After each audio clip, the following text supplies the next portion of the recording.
a wreath at the Adwa Victory Monument. This monument is a timeless reminder of how Ethiopia's victory inspired the entire colonized world in its quest for dignity and freedom.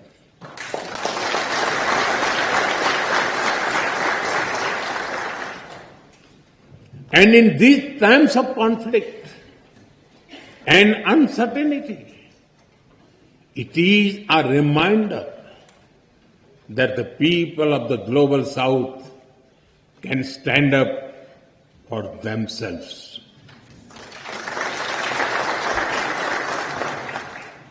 Honorable members, Mahatma Gandhi gave us the concept of trusteeship. We do not own this beautiful planet and its resources. Instead, we are trustees who must take care of them and pass them to our children.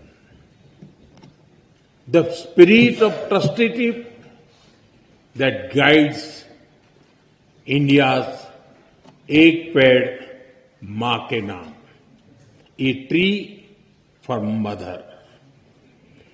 A tree for mother initiative is also reflected in Ethiopia's Green Legacy Initiative.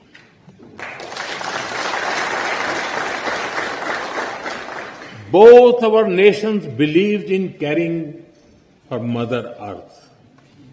Both believe in giving back to nature. Together, let us work on renewable energy and green jobs.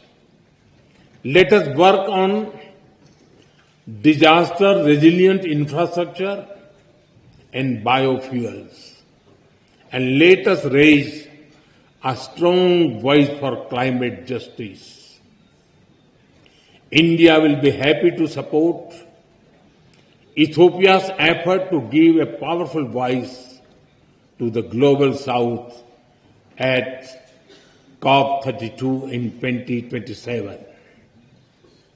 Honorable members, I am told that there is a saying in Ethiopia, when spider webs unite, they can tie up a lion.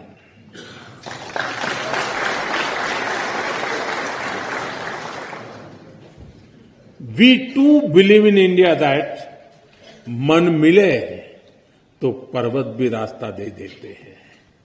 When hearts are united, even mountains give way.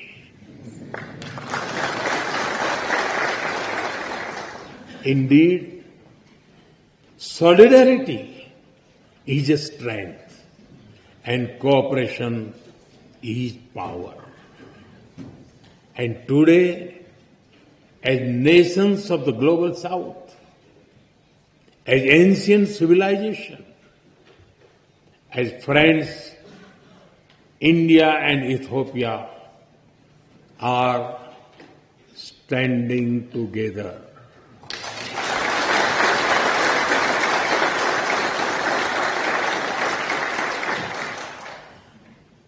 We stand together as member of one family, and we work for a world that is more just, more equal, and more peaceful. It was here in Addis Ababa that the dreams of African unity found a home. I am told that many streets of this wonderful city are even named after African countries.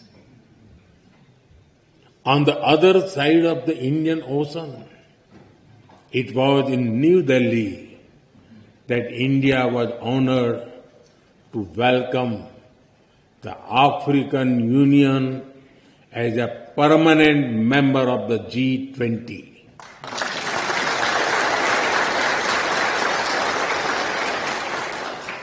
Last year, we marked another historic step with the inclusion of Ethiopia as a full member of the BRICS.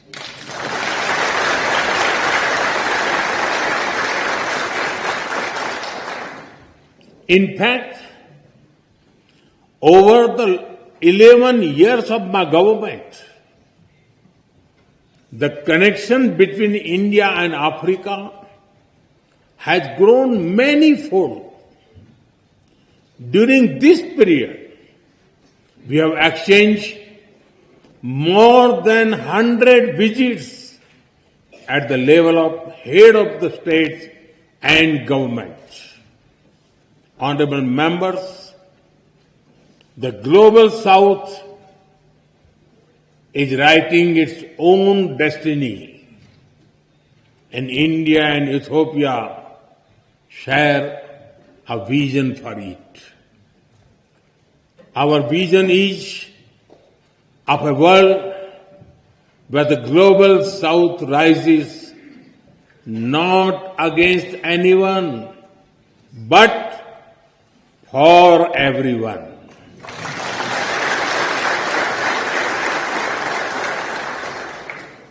A world where development is fair, where technology is accessible, and where sovereignty is respected. A world where prosperity is shared and peace is defended. And a world where decision-making reflects today's reality, not the world of 1945. Because the world cannot move forward if its system remains locked in the past. That is why India has emphasized a global development compact. It will prioritize technology sharing, affordable finance, capacity building, and trade of sustainable growth. That is why at the G20 summit in November, I called for an Africa Skill Multiplier Initiative to train 1 million trainers. It will build local capacities and help your efforts towards inclusive and sustainable development. Honorable members, my personal association with tea is well known, but it is impossible to come to Ethiopia and not mention coffee.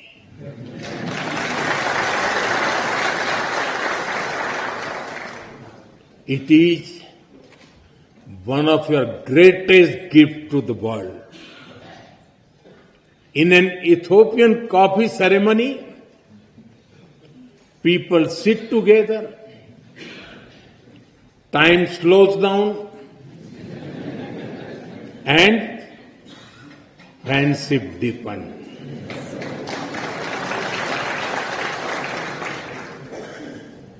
In India too, a cup of tea is an invitation to talk, to share, to connect.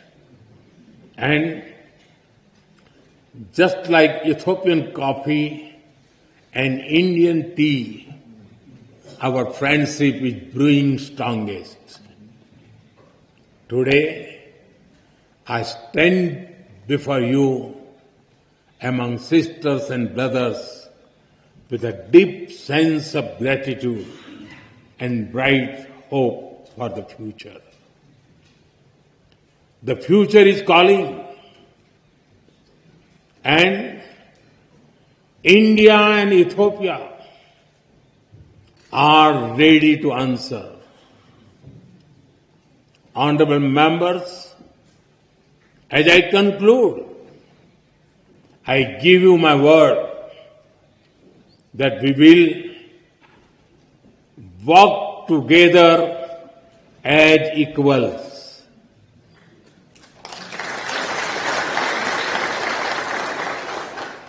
We will build together as partners.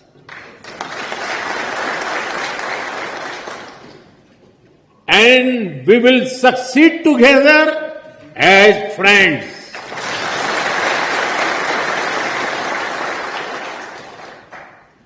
Thank you for the honor of addressing this Parliament. Thank you for your friendship. Thank you for your trust. Tabbaraku.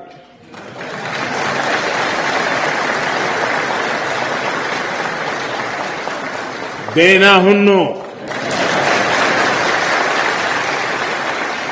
Am Sagnalo. Thank you.